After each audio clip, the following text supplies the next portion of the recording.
Pagkain ng bulaklak ng kalabasa may magandang epekto sa ating kalusugan. Madalas sabihin ng matatanda na kumain ng kalabasa upang luminaw ang iyong mga mata. Ngunit hindi lamang pala ang bunga nito ang masustansyang kainin. Sa katunayan, ang bulaklak ng kalabasa o tinatawag din na squash blossom sa Ingles ay mayaman na rin sa bitamina at minerals gaya ng vitamin A, vitamin C, calcium, iron, potassium at may taglay din itong beta-carotene. May mataas ito na fiber at mababa ito sa calories at sodium.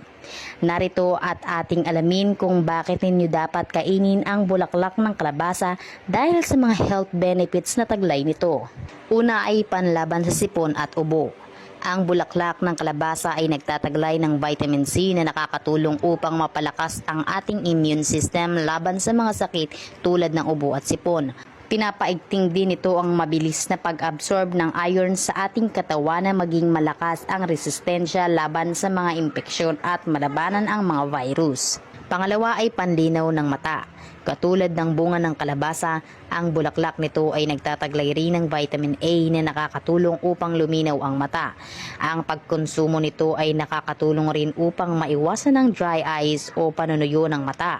Ang madalas na pagkain nito ay benepisyal upang maiwasan ang pagkakaroon ng katarata at macular degeneration na nararanasan habang tumatanda. Ang pangatlo ay pinapalakas ang resistensya ng katawan. Dahil nga sa mayaman ito sa bitamina at mineral, may kakayahan itong palakasin ang ating resistensya.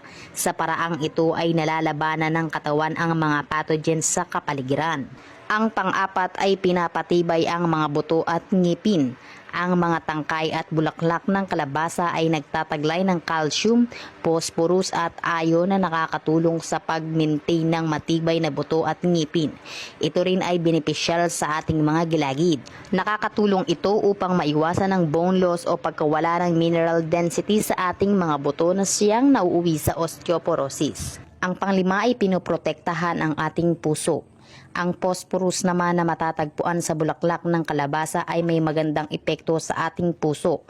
Ayon sa mga pagsusuri, pinoprotektahan nito ang ating puso laban sa mga sakit, lalo na ang pagpapababa ng tsansa na matamaan ng heart attack. Ang layunin ng Healthy Lifestyle PH ay makapagbigay ng mga kaalamang pangkalusugan.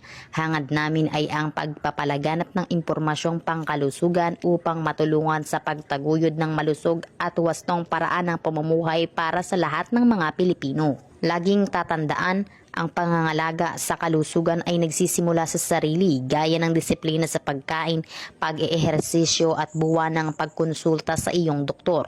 Ibahagi ang video na ito upang maikalat ang pagpapanatili ng maayos na kalusugan.